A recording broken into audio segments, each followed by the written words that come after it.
Hello, good morning students. देखो अपने plant hormones complete हो गए थे। अब मैं स्टार्ट थोड़ी छोटी छोटी सी इसमें टॉपिक्स दे रखे हैं वो स्टार्ट कर रही हूँ। इसमें देखो फर्स्ट है आपका दीप्तकालिता या इसे बोलते हैं फोटो पीरियोडिज्म, यानी कि जो सनलाइट है उस सनलाइट की ड्यूरेशन या उसकी अवधि, ये जो है ये कैसे फ्लावरिंग को या पुष्पन क्रिया को इफेक्ट करती है वो इस चैप्टर में, ठीक है ना।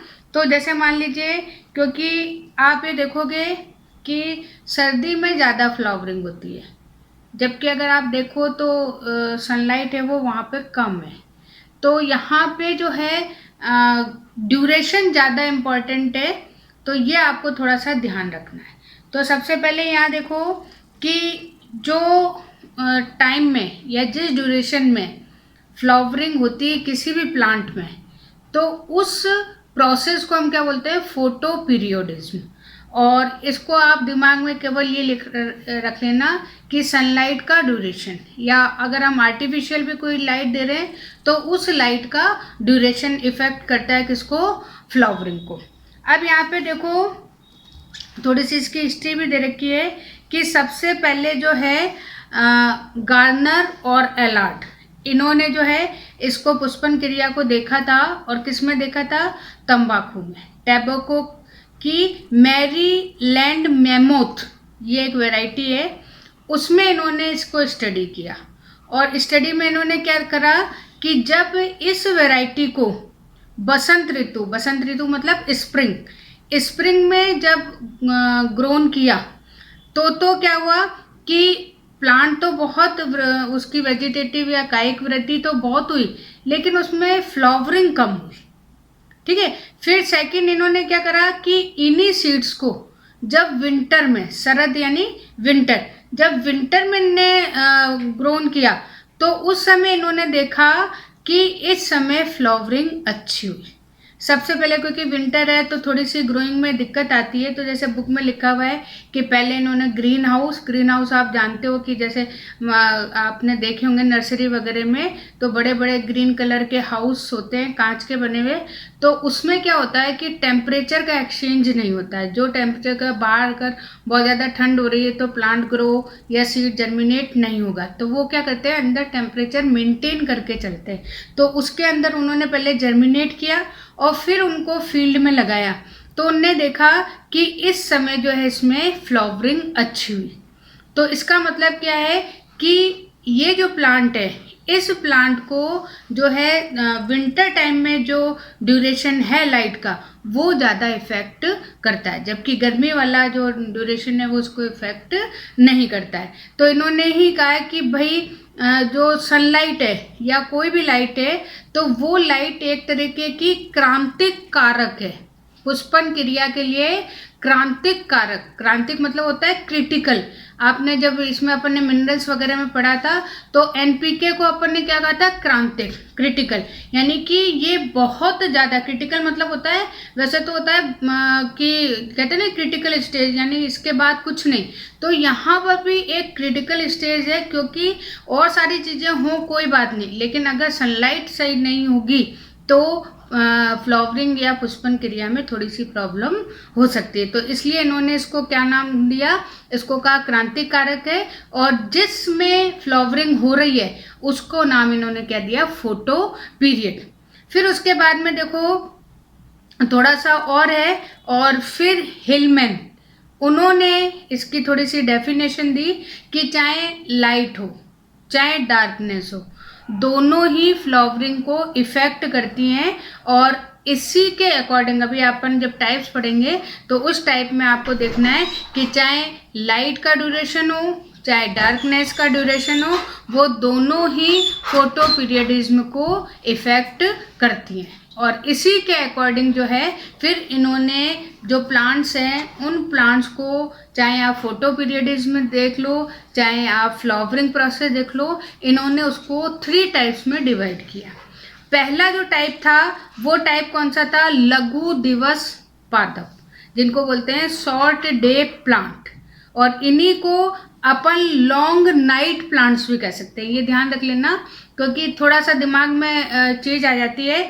तो चाहे तो आप उनको शॉर्ट डे यानी दिन वाला, या आप क्या कह सकते हो लॉन्ग नाइट। अगर दिन छोटा होगा तो है कि रात लंबी होगी, तो नाम दोनों ही हैं। तो यहाँ पे इन्होंने देखा कि जो प्लांट जिनको फ्लावरिंग के लिए कम सनलाइट की जरूरत होती है, कम फोटो पीरियड की जरूरत होती है, उन प्लांट्स को हम क्या बोलते हैं, शॉर्ट डे प्लांट्स। और उसके लिए जैसे इन्होंने यहाँ पे 4 आपको ऑप्शन भी बताए कि जैसे आपको पता है कि एक दिन में 24 आवर्स होते हैं, तो अगर हम उसको डिवाइड करें तो इनकी फ्लावरिंग के लिए हमें 8 घंटे 8 आवर्स चाहिए लाइट, हाई लाइट, ठीक है। जबकि 16 आवर्स हमें क्या चाहिए, लाइट जो है चाहिए, या फिर डार्कनेस, मतलब लाइट भी कैसी हो, लाइट, ठीक है, यानी कि हल्का प्रकाश। और उसके बाद में हमें अंधकार चाहिए, नहीं डार्कनेस। तो आप ये मान के चलिए कि 16 घंटे इनको जो है फोटो पीरियड नहीं चाहिए, केवल कितना चाहिए, 8 घंटे। तो उस पोजीशन में तो इनमें फ्लावरिंग होगी। उसके बाद में दूसरा जो कंडीशन दी हुई है जिसमें इन्होंने 8-8 घंटे इसको डिवाइड कर दिया, तो उसमें जो है फ्लावरिंग नहीं होगी। तीसरे वाले में इन्होंने थोड़ी सी, जब डार्कनेस है तो उसमें थोड़ी सी इन्होंने आर्टिफिशियल लाइट दी, तब भी जो है इसमें फ्लावरिंग नहीं हुई। लेकिन जो फोर्थ कंडीशन है जिसमें इन्होंने 8 घंटे तो तेज यानी हाई लाइट दी, 16 घंटे इन्होंने लो लाइट दी, और एक डार्कनेस से पहले थोड़ी सी लाइट इन्होंने आर्टिफिशियली दी, तो उस समय फ्लावरिंग हो गई। तो इस तरीके से इन्होंने 4 यहाँ पे कंडीशन बनाई है, और उन कंडीशन में यही है कि 8 घंटे इन्हें हाई लाइट मिली, बाकी टाइम जो है लो लाइट या डार्कनेस इनके लिए ठीक है। और इसीलिए जो है इनको क्या कहा गया, शॉर्ट डे प्लांट्स, यानी इनको ज़्यादा लाइट की जरूरत, ड्यूरेशन नहीं चाहिए। और इसके जैसे, क्योंकि देखो पीएमटी वगैरह नीट वगैरह में एग्जाम्पल आते हैं अधिकतर, तो एग्जाम्पल आपको ध्यान रखना है। तो इसमें एग्जाम्पल है टैबेको हो गया, सोयाबीन हो गया, शुगर केन हो गया, डहेलिया हो गया, शकरकंद, सरसों। तो ये सारे के सारे प्लांट कौन से हैं, ये सारे जो सर्दी में उगते हैं वो वाले प्लांट हैं, ठीक है। फिर उसके बाद में इसी का अपोजिट दीर्घ दिवस पादप या LDP, लॉन्ग डे प्लांट। तो ये हो गए आपके लॉन्ग डे प्लांट, यानी कि अब इनको टाइम ड्यूरेशन क्या चाहिए, ज़्यादा चाहिए। अब यहाँ पे देखो कंडीशन वही है, अब यहाँ पे 16 आवर्स का तो चाहिए हाईलाइट, और बाकी 8 आवर्स है वो चाहिए डार्कनेस। तो इस कंडीशन में तो फ्लावरिंग होगी। और अगर बाकी कंडीशन है कि 8 आवर्स में हाईलाइट हो, 8 में डिम लाइट हो, और 8 आवर्स में डार्कनेस हो, तो फ्लावरिंग नहीं होगी। फिर 8 आवर्स में जो है लाइट हो, हाईलाइट, और 16 आवर्स में जो है उसका थोड़ा सा डिम लाइट हो, और बाकी जो है उसमें अगर बीच में हम आर्टिफिशियल लाइट दे दें, तो उस कंडीशन में यहाँ पे फ्लावरिंग हो सकती है। फिर उसके बाद में एक और कंडीशन है कि 8 आवर्स में तो जो है लो लाइट है, और 16 आवर्स में जो है डिम लाइट है, तो उस कंडीशन में यहाँ पे फ्लावरिंग नहीं होगी। तो आपको बस ये ध्यान रखना है कि अगर अपने पास में शॉर्ट डे प्लांट है तो उसमें आपके पास में हाई लाइट 8 आवर्स से ज़्यादा नहीं होनी चाहिए। और यहीं पर अगर आप देखते हो तो अगर लॉन्ग डे, तो उसमें ये मान के चलिए कि 12 घंटे या उससे अधिक, यानी कि 16 घंटे जो है इतनी हाईलाइट होगी, तेज प्रकाश होगा, तो उस समय फ्लावरिंग प्रोसेस होगी। तो ये जो है 12 घंटे से कम, और यहाँ पे 12 घंटे से ज़्यादा, तो ये दोनों हो गए। और अगर हम यहाँ पे देखते हैं एग्जाम्पल, तो यहाँ पे एग्जाम्पल है पालक है, मूली है, और गेहूं, गाजर, आलू, इनकी फ्लावरिंग के लिए हम इनको किस में कंसिडर करते हैं, लॉन्ग डे में। और जो तीसरा है वो है डे न्यूट्रल प्लांट्स, यानी कि DNP या दिवस उदासीन पादप, यानी कि इनको कोई फर्क नहीं पड़ता है ड्यूरेशन ऑफ लाइट का, चाहे कम हो चाहे ज़्यादा हो, और यही इसी के एग्जाम्पल ज़्यादा आते हैं। तो इसमें बेस्ट एग्जाम्पल है हमारे पास में कपास है, कॉटन, टमाटर, मक्का, मिर्च, सूरजमुखी। तो ये एग्जाम्पल जो है अक्सर आते हैं, ना शॉर्ट डे के ज़्यादा आते हैं ना लॉन्ग डे के आते हैं। न्यूट्रल डे प्लांट्स जो हैं उनके एग्जाम्पल यहाँ पर ज़्यादा आते हैं। तो ये हो गया आपका क्या, 3 टाइप्स ऑफ प्लांट्स। उसके बाद में अपन ये जो है इसके ऊपर कुछ जो है थ्योरीज दी गई। तो सबसे पहले कि ये जो फोटो पीरियडिज्म है वो प्लांट के किस पार्ट्स को ज़्यादा इफेक्ट करता है, यानी कि site of photo periodic stimulus, यानी कि दीप्तकालिक प्रेरण का स्थल कौन सा भाग है जो कि पुष्पन क्रिया कराने में सहायक होता है और उसी को इस फोटो पीरियड की ज़रूरत होती है। तो इसके लिए यहाँ पे चोलिया खान, ये इंडियन है, तो इन्होंने जो है थोड़ा सा स्टडी किया था और उन्होंने कहा कि जो लीव्स होती हैं प्लांट की, एक तो वो और एक जो बड्स होती हैं, कलिकाएं होती हैं, ये दोनों ही रिस्पॉन्सिबल होती हैं, यही जो है फ्लावरिंग प्रोसेस के लिए या फोटो पीरियडिज्म के लिए रिस्पॉन्सिबल होती हैं। तो उन्होंने क्या करा कि कुछ एक्सपेरिमेंट करा। तो इन्होंने कहा कि एक ही पत्ती नहीं, प्लांट की सभी पत्तियां पहली बात तो इसके लिए रिस्पॉन्सिबल होती है। और अगर हम पुरानी देखें तो वो नहीं, जो नई लीव्स हैं वो लीव्स जो हैं वो ज़्यादा इस स्टिमुलस को या सनलाइट को लेती हैं और फ्लावरिंग प्रोसेस में जाती हैं। तो यहाँ पर क्या है कि ये जो है ये सनलाइट को एब्जॉर्ब करती हैं और फिर ये फ्लोएम से, आपको पता ही है कि फूड के लिए अपन करते हैं, तो जो है फ्लोएम के माध्यम से जो है ये फ्लावरिंग प्रोसेस या जो बड्स हैं उन बड्स तक ये प्रोसेस को स्टिमुलेट करती हैं, इसको उत्तेजित करती हैं ताकि पुष्पन क्रिया हो सके प्लांट में। अब यहाँ पे देखो कुछ यहाँ पे प्रोसेस भी दी हुई है, प्रोसेस में कुछ थ्योरीज भी हैं कि किस तरीके से जो है इसको हमने या जो साइंटिस्ट है उन्होंने इस चीज़ को समझाया कि फ्लावरिंग प्रोसेस कैसे होता है।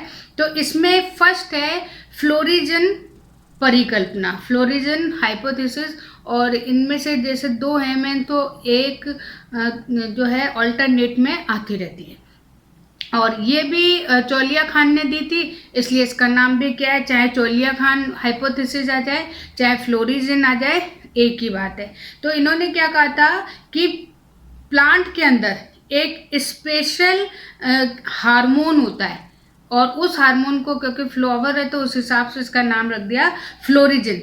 तो ये जो फ्लोरिजिन है जब ये बनने लगता है तब प्लांट के अंदर जो है फ्लावरिंग प्रोसेस स्टार्ट हो जाती है। और ये जो हार्मोन है ये हार्मोन एक्चुअली 2 हार्मोन का मिक्सिंग है, यानी कि इसमें 2 हार्मोन या 2 रसायन है वो मिलके फ्लोरिजिन बनाते हैं। तो यहाँ पे पहला तो है जिब्रेलिन जो अभी आप पढ़ चुके हो। तो ये तो सबसे ज़्यादा इम्पॉर्टेंट होता है किस फ्लावरिंग के टाइम, जो स्टेम वगैरह है उसकी ग्रोथ के लिए, उसकी मैच्योरेशन के लिए। और जो दूसरा वाला है एंथेसिस, हालांकि इसका इतना ज़्यादा अभी तक अपने को डिटेल मिला नहीं है। तो इन्होंने कहा ये जो एंथेसिस है ये जो है फ्लावरिंग के लिए मेन रिस्पॉन्सिबल होता है।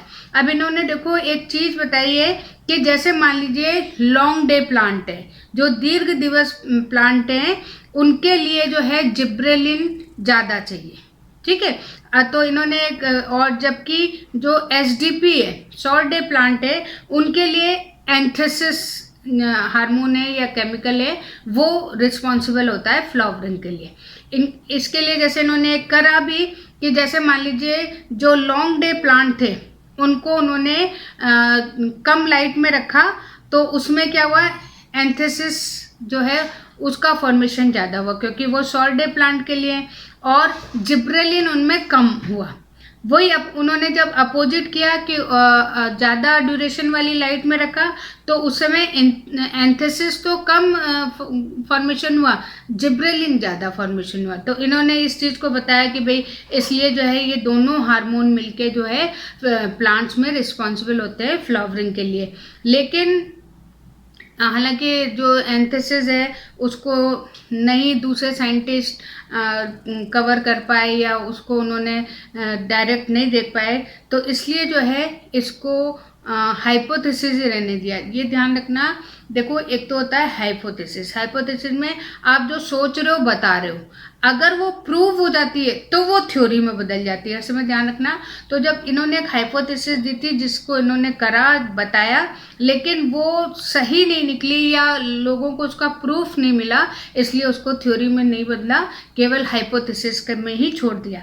फिर जो अगली है वो है आपकी फाइटोक्रोम थ्योरी। अब यहाँ थ्योरी आ गया, इसका मतलब कि ये जो थी ये आज भी सही है। तो यहाँ पे जो फाइटोक्रोम सिद्धांत है, ये सिद्धांत बॉर्थविक और हेनरिक्स ने दिया, और ये वही है जैसे अपन ने फोटोसिंथेसिस में पढ़ा था, उसी तरीके से है कि यहाँ पे जो फाइटोक्रोम है वो फाइटोक्रोम दो टाइप्स में, एक तो P730 के रूप में, जिसको इन्होंने नाम दिया फाइटोक्रोम फॉर रेड, और क्योंकि आपको पता है 700 तक रेड होता है तो इन्हें फार रेड यानी उससे भी ज़्यादा, और P660 को इन्होंने क्या कहा, फाइटोक्रोम रेड। तो इन्होंने कहा कि ये दोनों आपस में बदलते रहते हैं, दिन में कुछ और रात में कुछ और, तो इस तरीके से ये आपस में इनका एक सर्किल चलता रहता है जो कि रिस्पॉन्सिबल होता है किसके लिए, फ्लावरिंग के लिए। और यहाँ पे देखो एक डायग्राम भी दिया हुआ है कि जैसे मान लीजिए कि दिन का टाइम है तो उस समय P660 रेड लाइट को एब्जॉर्ब करेगा और P730 में बदलेगा।